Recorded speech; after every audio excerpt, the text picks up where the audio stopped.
அடிமைப்பெண் திரைப்படத்தில் புரட்சித் தலைவர் பொன்மனச்செம்மல் எம்ஜிஆருடன் நடித்த சிங்கத்தை பற்றிய ஒரு சிறப்பான செய்தியை இப்போது நான் சொல்ல இருக்கின்றேன். சத்யா ஸ்டுடியோவினுடைய மேனேஜர் சந்திரன் என்பவரை புரட்சித் தலைவர் எம்ஜிஆர் அவர்கள் அழைத்து, சந்திரா, நீ மைசூருக்கு போயிட்டு ஒரு சிங்கத்தை வாங்கிட்டு வந்துரு அப்படின்னு சொல்லி அனுப்புகிறாங்க.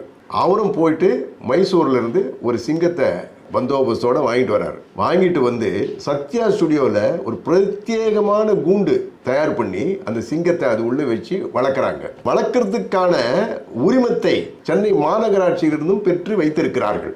இரவு நேரங்களில் சிங்கத்தினுடைய கர்ஜனை அந்த அடையாறு பகுதியில் உள்ள மக்களை தூங்க விடாமல் செய்திருக்கிறது. எல்லோரும் இது குறித்து கம்ப்ளைண்ட் செய்ய ஆரம்பித்தார்கள். அப்போது புரட்சித் தலைவர் பொன்மனச்செம்மலும் சரி, மற்றவர்களும் சரி, அந்த ஏரியாவில் நாங்கள் சிங்கத்தை பத்திரமாக பாதுகாத்து வைத்திருக்கிறோம், அதனால் உங்களுக்கு எந்த சிரமமும் ஏற்படாது என்று தெரிவித்ததற்கு பிறகுதான் அந்த பகுதிவாசிகள் அமைதியானார்கள்.